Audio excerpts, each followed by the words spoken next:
Laissez l'amour véritable grandir dans le cœur. Ce n'est qu'en aimant avec le cœur que le bonheur devient possible.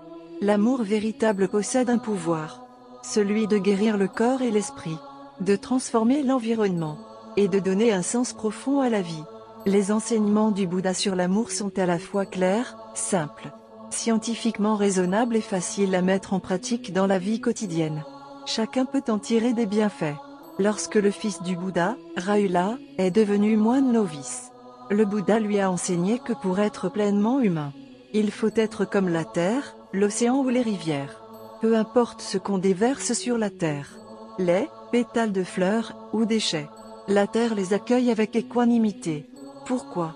Parce qu'elle est vaste et immense, et possède le pouvoir de tout transformer en sol fertile, en plantes et en fleurs.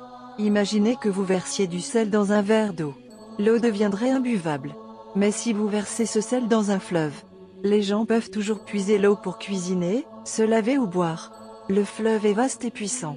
Il possède une énergie d'accueil, d'embrassement et de transformation. Si notre cœur est vaste, il devient aussi paisible qu'un fleuve. Mais si notre esprit est étroit, notre sagesse et notre compassion seront limitées.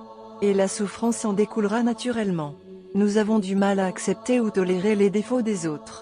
Nous exigeons constamment qu'ils changent. Mais si notre cœur s'élargit, les mêmes événements ne nous feront plus souffrir. Car en chacun de nous réside une compassion et une sagesse sans bornes, capables d'accueillir tous les êtres. Nous devons commencer par accepter les autres tels qu'ils sont. C'est seulement ainsi qu'ils auront la possibilité de se transformer. Mais alors se pose une question essentielle. Comment faire grandir notre cœur? La réponse est simple, par la pratique. Grâce à la pratique, notre cœur peut s'élargir comme le ciel et la terre, devenir comme celui du Bouddha, capable d'embrasser l'univers entier. L'écrivain français Antoine de Saint-Exupéry a écrit un jour: « Aimer, ce n'est pas se regarder l'un l'autre, c'est regarder ensemble dans la même direction. » Cette phrase m'a fait longtemps réfléchir.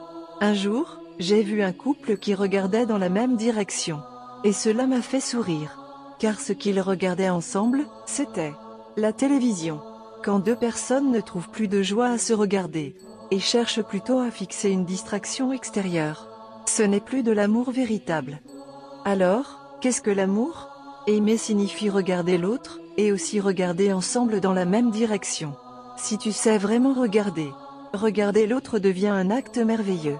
Car lorsque tu sais voir la beauté et la bonté chez l'autre, tu commences aussi à découvrir la beauté et la bonté en toi-même. Regarder l'autre, c'est aussi se regarder soi-même. Tu découvriras alors que l'amour est quelque chose de très réel, et que chacun de nous a la capacité de l'expérimenter véritablement. L'amour est une force qui rend fort, une énergie qui nous permet de nous soucier du bonheur de tous les êtres.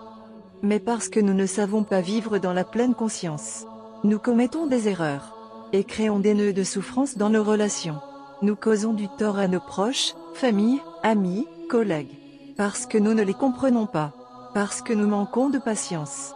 Avec le temps, nos relations deviennent tendues et rigides, jusqu'à ce que, finalement, toute communication soit rompue. Tout être humain a besoin d'amour, et tout être humain a également besoin de donner de l'amour. Lors de son éveil au petit matin, le Bouddha a réalisé que nous avons tous la capacité d'aimer et de comprendre. Mais nous n'y croyons pas. Nous continuons à nous faire souffrir, et à faire souffrir les autres. Peut-être n'avons-nous jamais pris le temps d'observer profondément la véritable nature de l'amour, de réfléchir à ce qu'il est vraiment, ou de comprendre pourquoi la souffrance naît si souvent en même temps que l'amour. Dans l'enseignement du Bouddha, l'amour est à la fois profondément subtil et merveilleusement clair.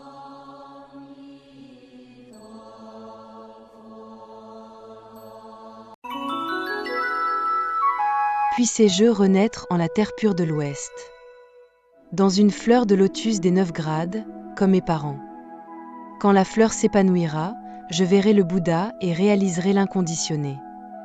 Je serai accompagné des bodhisattvas qui ne régressent jamais. La terre pure, ou Sukva, est un royaume de félicité décrit dans le bouddhisme Mahina, particulièrement révéré dans les écoles de la terre pure. Ce paradis spirituel, situé à l'ouest de notre monde, est dirigé par le Bouddha Amitabha, connu en chinois sous le nom de Amittuofo, dont le nom signifie « lumière infinie » ou « vie infinie ». Selon les enseignements, Amityopho a fait le vœu de créer un monde sans souffrance, où tous les êtres qui récitent sincèrement son nom avec foi peuvent renaître après leur mort. Cette pratique, appelée Nyanpho, consiste à invoquer le nom du Bouddha par la récitation. Namo Amityopho, ce qui signifie hommage au Bouddha Amidba. La terre pure est décrite comme un lieu de paix, de beauté sublime et d'enseignement bouddhique constant. C'est un environnement idéal pour atteindre l'éveil, car on y est libre des désirs, des distractions et des souffrances de notre monde. La dévotion à Amityopho n'est pas fondée sur l'attente d'une récompense, mais sur la confiance dans sa compassion et le souhait sincère d'atteindre l'éveil pour le bien de tous les êtres. Elle est ouverte à tous, quel que soit le niveau de compréhension ou de pratique spirituelle.